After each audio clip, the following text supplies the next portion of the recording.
Good afternoon and welcome to Live at 12:05 here at the Isle of Wight County Museum. I'm Jennifer England, the director. Thank you for tuning in. So today I'm in our country store exhibit and I am with some of our egg artifacts today. Country stores, of course, were very much the cornerstone of their rural community, and folks would come in to make purchases of bread, gas, tools, clothing, whatever they might need. Cash, of course, was accepted, but sometimes visitors and patrons would bring in items for barter, and eggs are one of those items. When it comes to poultry, different breeds of chickens, of course, produce different size eggs.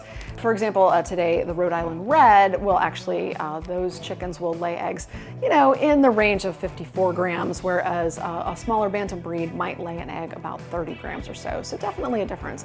Egg grading began about 1900, and that was a way to measure your eggs by weight.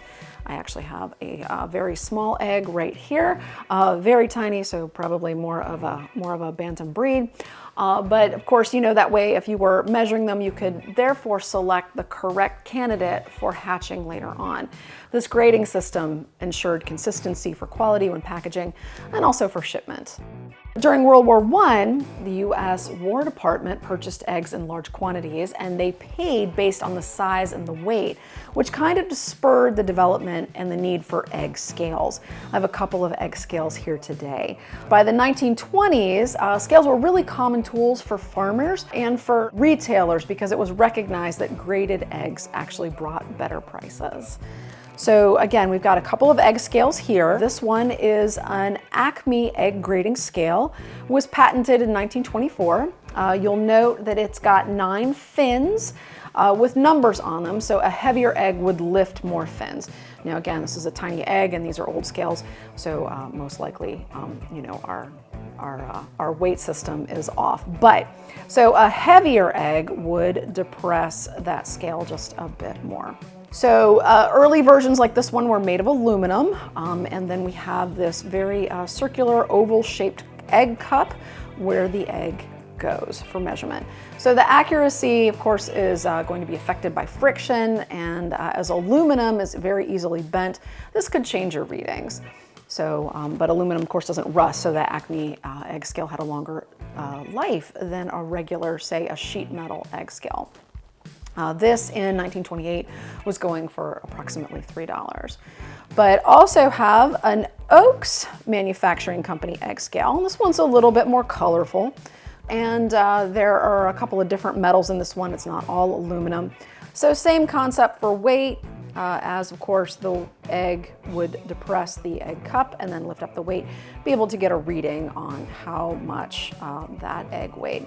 So interestingly, with this very colorful version, we also get to see how much the egg weighs in ounces.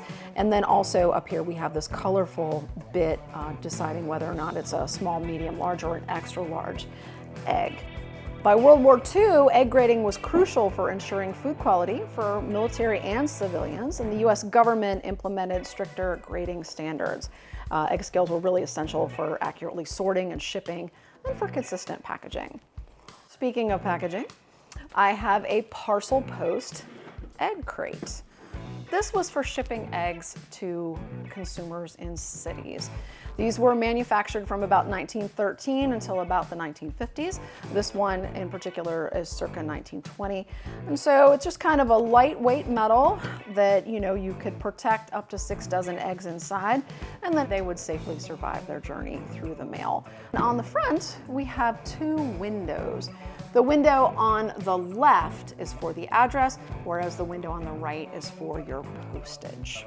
We'll finish up with our little egg cup right here. This one is made out of glass and it's shaped like a chicken. And these are not commonly found on tables today, but they're very practical, very useful if you are going to be serving hard-boiled eggs or even soft-boiled eggs. And they've actually been around for thousands of years. Some versions have been found in the ruins of Pompeii. There's a special name for people who collect cups like this. They're known as parcel ovists, coming from the Latin meaning small egg cup. And so, so perhaps you have some of these at home, perhaps shaped like a chicken or a duck or a flower, but these are very interesting and adorable. So thank you so much for tuning into today's episode. Hopefully it has been very exciting for you. We will see you guys again next time. Take care.